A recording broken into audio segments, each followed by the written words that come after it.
Good afternoon, everyone. Welcome to episode 66 of Tiny ADHD Superpower.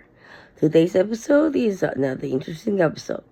It's ADHD and what I call WEEDEEEES. There we go. There's not enough research to conclude whether cannabis helps people with ADHD.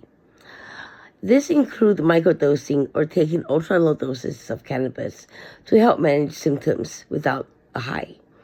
If you're interested in microdosing to help control your ADHD, talk to your healthcare provider. So, what are the negative effects of cannabis? We all know it inhibits connection, effectively slows down the brain's signaling process. THC affects the brain's dendrite architecture, which controls processing, learning, and overall health of the brain. Science has not yet fully determined whether THC's effects are reversible. Some parts of the brain show healthy neural growth after cannabis use stops, but other parts do not. The short-term and long-term cannabis use also impairs motivation, which is very important for ADHD, memory, another one, performance on complicated tasks as well.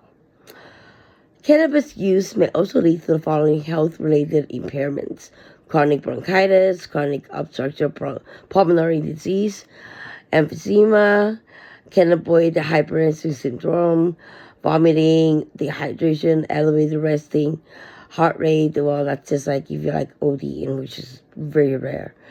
Cannabis use mainly executive disorders like paranoia, panic, and mood disorder. Studies have also found that increased cannabis consumption can uniquely contribute to elevating suicide risk, even when controlling for underlying mental health disorders like mood disorders or anxiety. I doubt that. I have not heard anybody that smokes weed, as much as a high or whatever, or, suicide. Like, I just have never heard that. So I don't support that research. So, the CBD interact with ADHD medication? Well, taking CBD oil or CBD edibles with stimulants such as Adderall may lead to decreased appetite, while taking with diabetes drug metformin, which is the most prescribed diabetes drug, or certain heartburn drugs such as Prilosec may increase the risk of having diarrhea when mixed with CBD.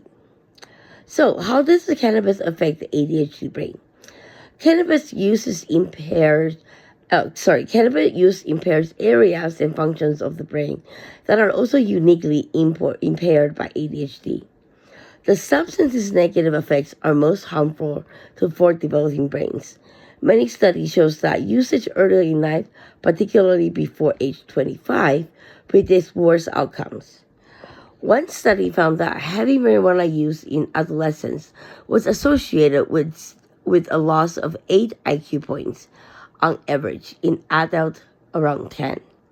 Another study found that people under age 18 are 4 to 7 more times at risk compared to adults.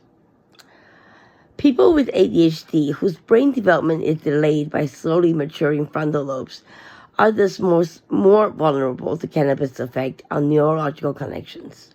Some of these impairments may be irreversible, and some are not. Research studies have shown that methylphenidate, such as Ritalin, which is what I'm taking, or Concerta, which is extended-release methylphenidate, react significantly with the substance and can cause increased strain on the brain. So, last, I want to mention about CBD and Vyvanse, because Vyvanse is a prodrug, which means that it only synthesizes inside your body when one of the components are activated inside your body when you swallow it and eat it, which decreases the abuse in street drugs as well for the regular immediate release methylphenidate, which is what I'm taking. So, Vyvanse and cannabis or CBD interaction. With this drug or supplement, talk with your doctor before taking cannabis in combination with Vyvanse. The impact of cannabis may affect how well you stick to your Vyvanse treatment plan. The 3 C's is catching, checking, and changing can particularly be helpful to children and adults in this learning process, especially when you have ADHD. And cannabis tend to make people overthink. You think that they are zoning out or whatever, but the brain is constantly working when you smoke weed.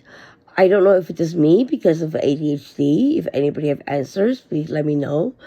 All the doctors out there or nurses out there. But I never blank out when I smoke weed, and I smoke weed every day because of my pain, because it makes me more relaxed. It makes me, sometimes make me feel a little bit happier, but it all depends. I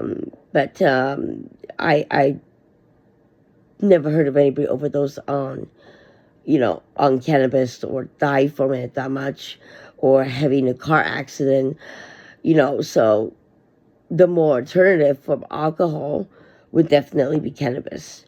So, what is a power hour for ADHD? ADHD power hour is a concept where individuals with ADHD set aside a specific hour or block of time to focus on tasks or activities that are particularly challenging for them due to their ADHD symptoms.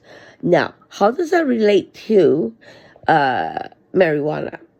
Marijuana causes people to think out of the box, or at least for me, and that is a hyper-focused superpower sometimes for ADHD people. Write down your ideas. There are so many ideas that goes through your mind when you smoke weed. There's so many music talent that, my fingers just move by itself and beautiful music just comes out. It's so important for musicians. It's so important for people that need the medication to function. It's legal, it's natural, and it's supported. And that's it, folks. Thank you. See you tomorrow.